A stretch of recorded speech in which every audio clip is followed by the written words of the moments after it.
श्रीराम समर्थ श्रीराम।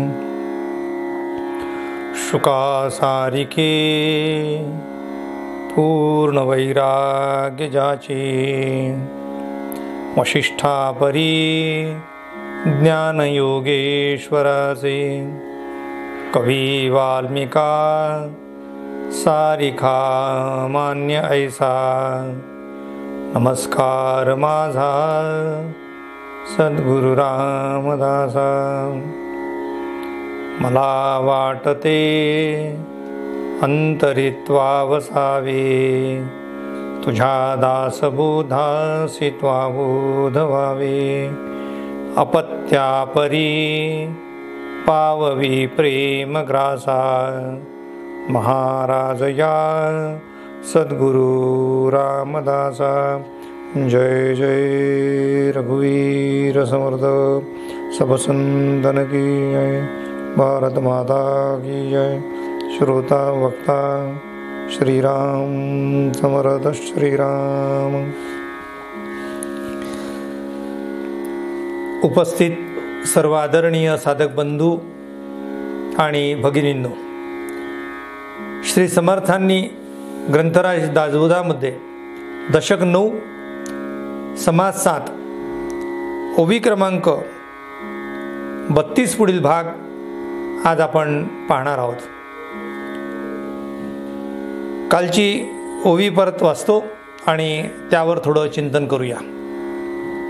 श्रीराम समर्थ श्रीराम। यत्ने विण कार्य झाले, जेविल्या विण पोट भरले। ज्ञाने विण मुक्त झाले, हे तो घडेना श्रीराम। स्वये आपण जेविला, त्यास वाटे लोक ध्याला। परंतु हे समजताला, घडले पाहिजे श्रीराम। जय जय रघुवीर समर्थ। श्री समर्थांनी या ओवीमध्ये मुक्त कोण होतो या प्रश्नाचं उत्तर देताना समर्थ म्हणतात आहे, प्रयत्ने विण कार्य झाले। झाले या शब्दाचा अर्थ झाले। काव्यामध्ये झाले हा शब्द कमी वापरला जातो, झाले हा शब्द अधिक वापरला जातो। कार्ये विण, एखादं काम केल्याशिवाय ते काम पूर्ण होत नसते। जादू नाही, आपोआप कुठलंही कार्य होणार नाही। घर झाडायचं असेल तर घर झाडायची कल्पना केली आणि नुसतं घर झाडल्या गेलं असं होत नाही। स्वयंपाक करावा लागतो, घर झाडावं लागतात, भांडे घासावे लागतात, कामं करावी लागतात। कुठलंही छोटं असो की मोठं असो, हे कार्य केल्याशिवाय पूर्णत्वास जात नाही। म्हणजे कार्य पूर्ण होण्यासाठी प्रयत्ने विण कार्य झाले, म्हणजे प्रयत्न केल्याशिवाय ते कार्य झालं असं कधीच शक्य होत नाही। किंवा जेवल्याशिवाय पोट भरणे शक्य नाही। जेवायचं नाही आणि पोट भरलं पाहिजे असं म्हणायचं, काहीही खायचं नाही आणि पोट भरलं असं म्हणायचं। बोलायच्याच भात, बोलायचीच कढी असं जे म्हणतो आपण, त्याप्रमाणे अवस्था होईल। बोलून चालणार नाही, ते कार्य प्रत्यक्ष करावे लागेल। त्याप्रमाणे ज्ञाने विण मुक्त झाला, हे तो घडेना। ज्ञानाशिवाय मनुष्य कधीही मुक्त होऊ शकत नाही। म्हणून समर्थ म्हणतात, ज्ञाने विण मुक्त झाले, हे तो घडेना। स्वये आपण जेविला। आता काही लोक जेवले, स्वतः जेवला, यावरून आपण असा अनुमान करू शकतो का की सगळेच जेवले, सगळ्यांचेच पोट भरले? होऊ शकत नाही। मी जेवलो याचा अर्थ सगळे जेवले होत नाही। म्हणून समर्थ म्हणतात, आपण जेविला त्यास वाटे लोक ध्याला. ध्याला याचा अर्थ तृप्त झाला. मी जेवलो म्हणे सगळे जेवले असं होत नाही, परंतु हे समजताला घडले पाहिजे. कुठलेही उद्धार व्हायचा असेल तर ती गोष्ट सर्वांपर्यंत पोचली पाहिजे. आपण तरला नव्हे ते नवलं, दुसऱ्यास तारिलं तोची धन्य. माझ्याबरोबर समस्तांचा विचार केला गेला पाहिजे. यष्टीबरोबर समष्टीचा विचार केला जात असतो. समर्थ म्हणतात, पोहणे नेणे तो बुडेल. जो पोहणारा आहे तो वाचतो, पण पोहणे नेणे म्हणजे ज्याला पोहणं येत नाही तो बुडतो. येथेही अनुमान करील ऐसा कवणू श्रीराम. पोहणे शिकला तो तरेल, पोहणे नेणे तो बुडेल. येथेही अनुमान करील ऐसे कवणू श्रीराम. तैसे ज्ञानास तैसे जयास ज्ञान झाले, ते तितके तरले. ज्यांचे बंधन तुटले तेची मुक्त श्रीराम. ज्यांचं बंधन तुटलं तो मोकळा आहे. एकाचं बंधन सुटलं म्हणजे सगळ्यांचं सुटलं असं नाही. ज्याला आपलं बंधन सोडायची इच्छा असेल तर तो त्या बंधनातून बाहेर पडू शकतो. आणि तेही बंधनातून बाहेर पडण्यासाठी आम्हाला प्रयत्न करावे लागतात. प्रयत्नाअंती आम्हाला ते साध्य होते. म्हणून श्री समर्थांनी बंधन कोणाला आहे आणि तो मुक्त कोण आहे त्याचा उल्लेख केलेला आहे. तैसे जयास ज्ञान झाले. ज्याला ज्ञान झालं तो मोकळा आहे.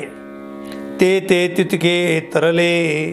ज्यांचे बंधन तुटले तेची मुक्त श्रीराम. मोकळा म्हणे मी नाही बंधन, आणि प्रत्यक्ष बंदी पडले जन. त्यांचे कैचे समाधान ते तुम्ही पहा श्रीराम. ज्यांचं बंधन अजून सुटलं नाही आहे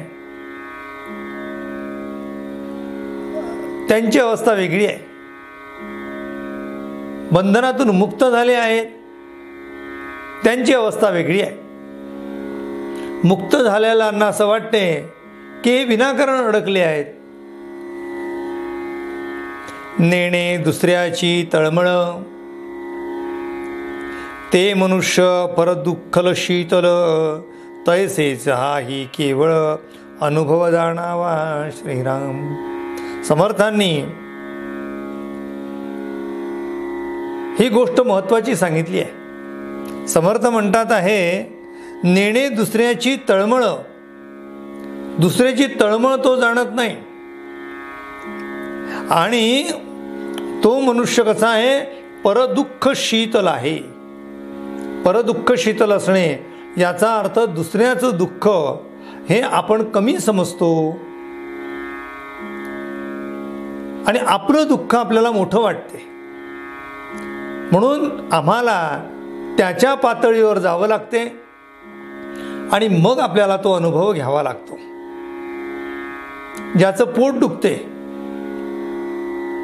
पाहणाऱ्या वाटते की मलाही पोटाचा मलाही पोट आहे, यालाही पोट आहे. याचं दुखते म्हणजे नेमकं काय होते? पोट कधी दुखत असते का? अरे बाबा, ज्याचं दुखते त्याला विचारा. म्हणून जावे त्याच्या वंशा तेव्हा कळे. श्री समर्थ देशी म्हणतात, जयास आत्मज्ञान झाले, तत्वे तत्व विवंचिले. खुणेसी पावताच बाणले, समाधान श्रीराम. ज्ञाने चुके जन्म मरण, सकट बोलणे अप्रमाण. वेदशास्त्री आणि पुराण मग कासयासी श्रीराम. वेदशास्त्र विचार बोली महानुभवांची मंडळी भूमंडळी लोक सकळी हे मानितना श्रीराम. अवघे होता अप्रमाण मग आपलेच काय अप्रमाण. म्हणून तेथे आत्मज्ञान तोची मुक्त श्रीराम. आत्मज्ञानाशिवाय या जगात बोलण्याने कधी माणूस मुक्त होणार नाही. अनुभवाने मुक्त होईल, जाणल्याने मुक्त होईल, ज्ञानप्राप्तीनंतर तो मुक्त होईल. तसा तो मुक्त होत नाही. म्हणून मुक्तीसाठी त्याला बंधन तोडावं लागते. अवघेच मुक्त पाहता नर हाही ज्ञानाचा उद्गार. ज्ञाने विणतो उद्धार होणार नाही श्रीराम. ज्ञानाशिवाय या जगात कोणाचाही उद्धार झालेला नाही. म्हणून ज्ञानाला सर्व सुखाचं माहेरघर म्हणतात आणि अज्ञानाला दुःखाचं भांडार म्हणतात.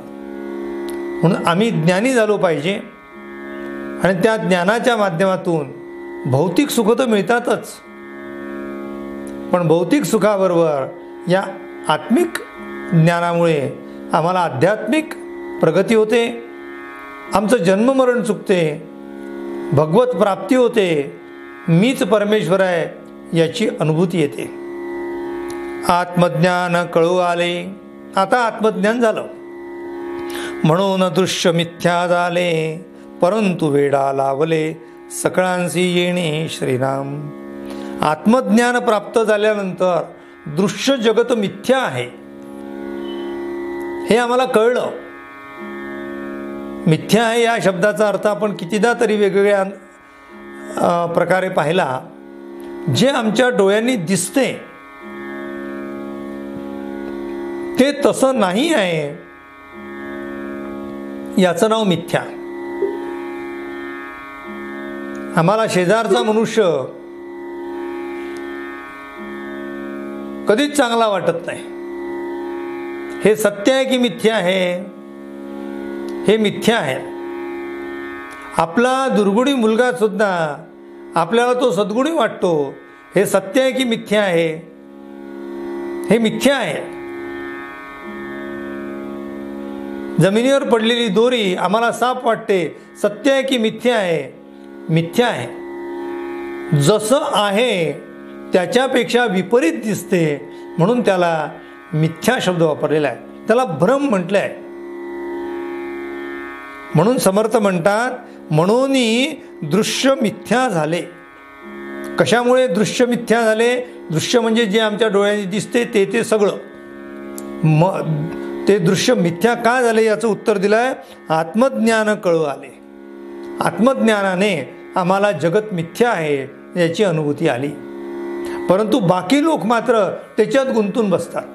ज्यांना ते कळत नाही ते माणसं आपल्या भातुकलीच्या संसारामध्ये स्वतःचा संसार आहे असं समजून त्यात ते रममाण होतात. लहान मुलगी 2-4 वर्षाची ती नेहमी तिच्या चूल बोळक्यामध्ये खेळत राहते. पण त्यावेळेस त्या मुलीला तो संसार जो आहे तो खोटा वाटत नाही, तो तिला खरा वाटतो.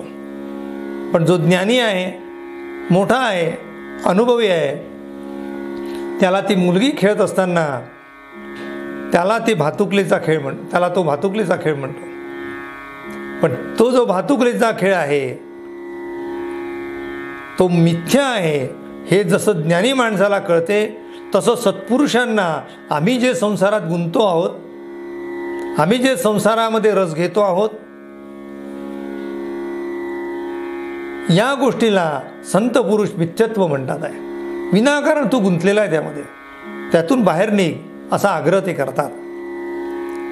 आता प्रश्न हा फिटला. ज्ञाने ज्ञाने ज्ञानी ज्ञाने मुक्त झाला. अज्ञान तो बांधला आपले कल्पनेने श्रीराम. आपल्या कल्पनेने आम्ही या सगळ्या संसाराला आम्ही बांधल्या गेलेलो. कोणी तुम्हाला बांधलं हो? नाही हो काय करावं, ते करावंच लागते. संसार करावाच लागतो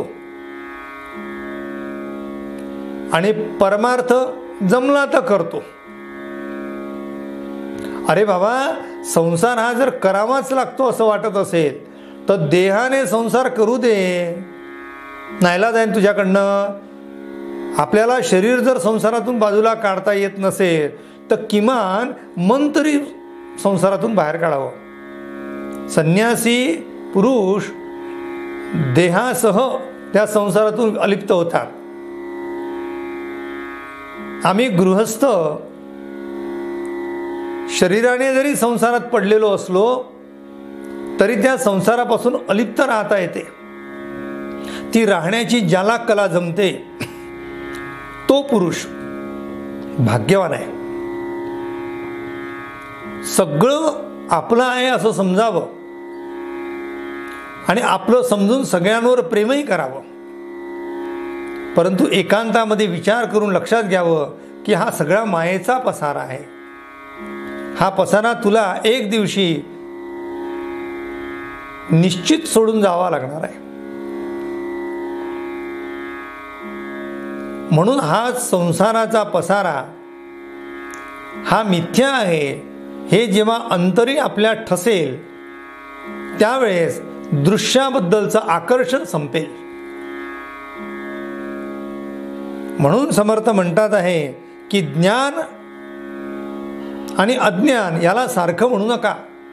ज्ञानी मनुष्य तो संसारात असतो पण अलिप्त असतो. अज्ञानी मनुष्य संसारात असतो पण तो बांधलेला असतो. तुम्ही त्या बंदी होऊ नका त्या संसारात. अलिप्त राहा. अलिप्तता याला मुक्तता म्हणतात. अलिप्तता हाच मोक्ष आहे आणि अलिप्तता अशाच पुरुषाच्या जन्ममृत्यूचा फेरा चुकवते. म्हणून ही अलिप्तता संतांच्या सहवासात आम्हाला प्राप्त होते. समर्थ म्हणतात अज्ञानासारिके विज्ञानासारिके अज्ञान आणि मुक्तासारिखे बंधन, निश्चयासारखा अनुमान मानूच नाही श्रीराम. दोन्ही एक कसं मानालो? विज्ञान म्हणजे विशेष ज्ञान किंवा विज्ञान म्हणजे अनुभवाचं ज्ञान, दोन्ही अर्थ घेतले आपण.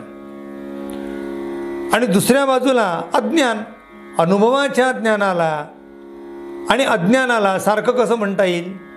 नाही म्हणता येणार. त्याप्रमाणे मुक्त आणि बद्ध या दोघांना एकसारखं कसं गुंतता येईल?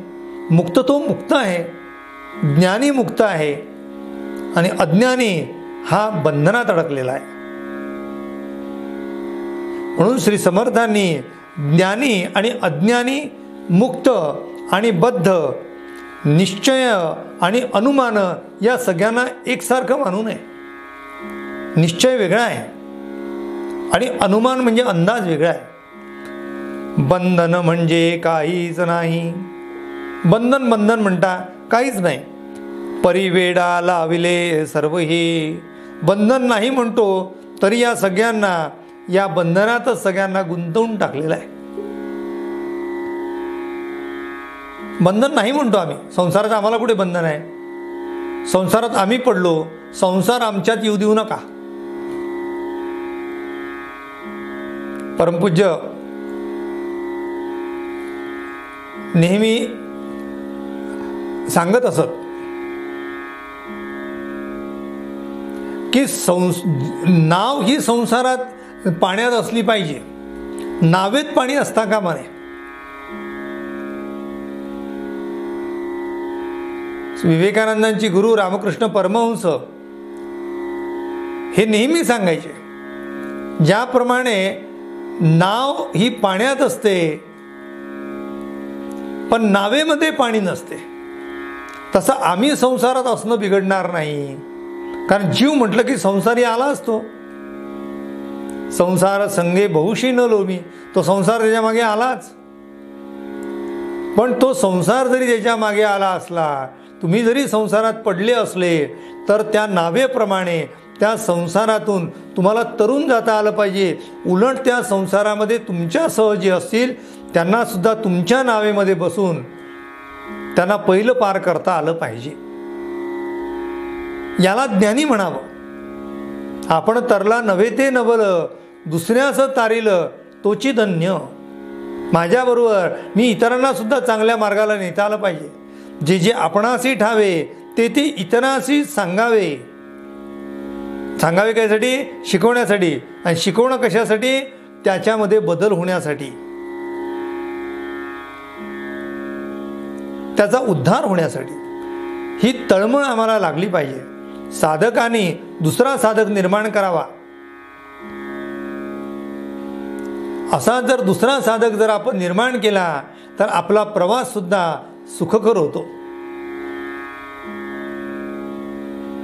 सहपाठी मिळतो, अभ्यासक मिळतो. नेहमी भजनी मंडळामध्ये लोक असतात, ते भजनी मंडळातले लोक आपल्याबरोबर दुसरा एखादा कोणी गायक असेल त्याला बरोबर घेतात, त्यालाही भजन म्हणायला लावतात.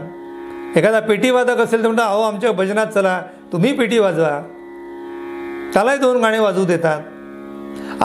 आपली जी मेजॉरिटी आहे, कोणती मेजॉरिटी? हा शब्द मेजॉरिटी आध्यात्मिक मार्गाकडे जाणाऱ्या साधकांची ही जितकी तुम्ही वाढवाल तितकं तुमचं जीवन सुखी होईल.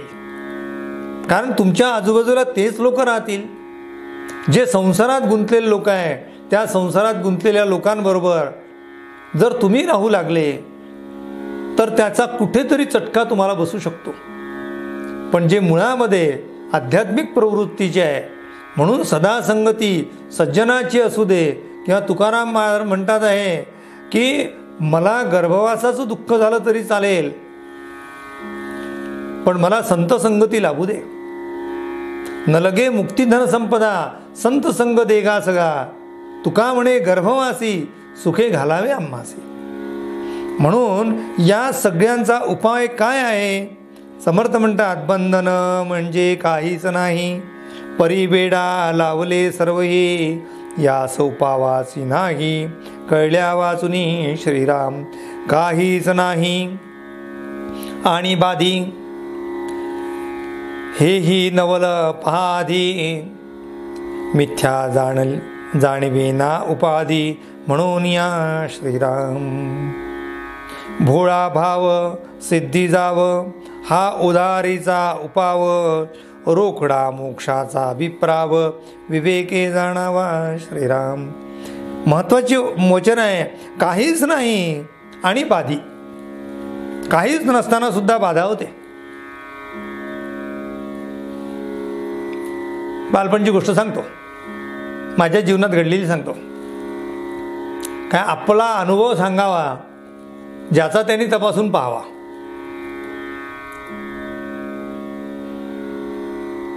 मी एका ठिकाणी शिक्षणासाठी राहिलो होतो.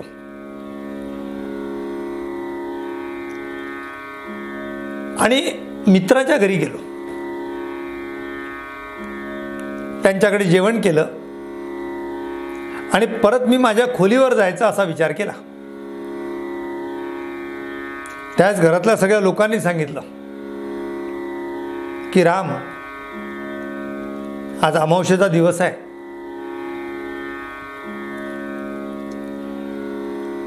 आणि तू इतक्या वेळ इथे गप्पा मारतोय रात्री 9 वाजेपर्यंत, तू लवकर जा, कारण तू ज्या रस्त्याने जातो आहे त्या रस्त्याने कोणीच जात नाही. अमावस्येला तर अजिबात जात नाही. जात असताना मोठं मैदान लागेल, मैदानाच्या बाजूलाच स्मशानभूमी आहे. त्या स्मशानामध्ये कोणी जात नाही, त्या रस्त्याने कोणी जात नाही. अमावस्येच्या दिवशी कोणी तिकडे फटकत नाही, फिरकत नाही. तू सुद्धा जाऊ नको.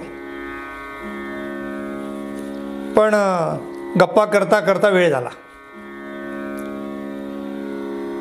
आणि काय जो मला वाटते 11:30 झाले असतील. मी माझी सायकल काढली आणि सायकलने निघालो. आता मनात मात्र धुकपुक होती. एक 17-18 वर्षाचं वय, की यांनी सांगितलं बाबा रस्त्याने भूत आहे, काही असलं तर काय करावं, पण तरी हिम्मत पक्की, जाऊ बा, पण काय होणार आहे. पण पायडल मारताना हनुमंताचं स्तोत्र आठवलं. भीमरूपी महारुद्र वज्र हनुमान मारुती वनारी अंजनी सूता रामदूता प्रभंजना. आणि जेव्हा ते मैदान लागलं तेव्हा मात्र अचानक कुठून काहीतरी आवाज आला. आवाज आल्याबरोबर मी डचकलो, घाबरलो. काय आहे? आजूबाजूला पाहिलं, काही दिसलं नाही, अंधार होता, अमावस्येचा दिवस, चिट पाखरू तिथे नाही. आवाज कशाचा तरी आला. पण म्हटलं आपण कशाला मागे पाहावं, मागे पाहिलं तर कोणी पाठीमागे लागलं तर काय करावं. म्हणून मी सायकल माझी जोरेने तिथे चालवली. पण जशी चालवत असताना अचानक माझ्या लक्षात आलं की मी इतक्या ताकदीने पायडल मारतो आहे, पण मला मागून कोणीतरी ओढते आहे. मागून कोणी ओढते आहे असं म्हटल्याबरोबर माझ्या अंगावर काटा उभा राहिला. म्हटलं सांगितलं होतं या लोकांनी रात्रीच्या वेळी जाऊ नको, या मार्गाने जाऊ नको, लवकर जा. मी गेलो नाही, आता मला रस्त्यामध्ये आता काहीतरी मला पकडलाय कोणी. मी पायडल ताकद लावून पायडल मारत होतो. सायकल पुढे जात नव्हती. जेवढं पायडल मारत होतो तितकं ते मागे आपल्याला कोणीतरी ओढते असं वाटत होतं. शेवटी हनुमंताचं स्तोत्र म्हणतच जमिनीला पाय लावला. सायकलून पडलो. जसं पडलो तसंच माझ्या लक्षात आलं की आपण ज्या रस्त्याने चाललो आहे तिथे वाळूचा ढिगारा होता. त्या वाळूच्या ढिगाऱ्यामध्ये माझे सायकलचं समोरचं चाक गेलं होतं आणि ते सायकलचे चाकं दोन्ही त्या वाळूमध्ये फसल्यामुळे सायकल पुढे जात नव्हती. छातीचे ठोके कमी झाले. सायकल बाजूला घेतली. मघाचा कुठला तरी आवाज आला होता म्हटलं मी. तो आजूबाजूला पाहिलं तर आजूबाजूला 2-3 गड्डे होते. त्या गड्ड्यामध्ये डुकरं एकमेकाशी भांडत होते. सायकल काढली पुन्हा आणि तिथून पार झालो. पण ज्या क्षणी मला असं वाटलं कोणी मला पकडलं आहे, मला कोणी धरलेलं आहे, ही जी मनात भीती निर्माण झाली होती ही काही नसताना निर्माण झाली की नाही मला सांगा. काय होतं तिथे? भूत होतं का? काही नव्हतं. फक्त मनामध्ये आलेली कल्पना हीच माणसाला बाधक ठरते. समर्थ इथे तेच म्हणतात आहे, काहीच नाही आणि बाधी. काही नसताना सुद्धा मनुष्याला तो बांधला जातो आणि ती गोष्ट बाधतेच. संसार माणसाला बाधतो. संसारात राहू नये अशातला भाग नाही. संसारात राहावं पण संसार बाधू देऊ नये असं समर्थ सांगतात. राहिलेला विचार अधिक स्पष्टीकरणासाठी उद्याच्या निरूपणात पाहूया. आपल्या सर्वांच्या हृदयस्थ असलेल्या परमेश्वराला विनम्र अभिवादन करतो आणि आजची निरूपण सेवा येथेच संपन्न करतो. पासनेला दृढ चालवावे, भूदेव संतासी सदा नमावे, सत्कर्मयोगे वय घालवावे, सर्वामुखी मंगल बोलवावे. जय जय रघुवीर समर्थ सब संतन की जय. भारत माता की जय. श्रोता वक्ता श्रीराम समर्थ श्रीराम.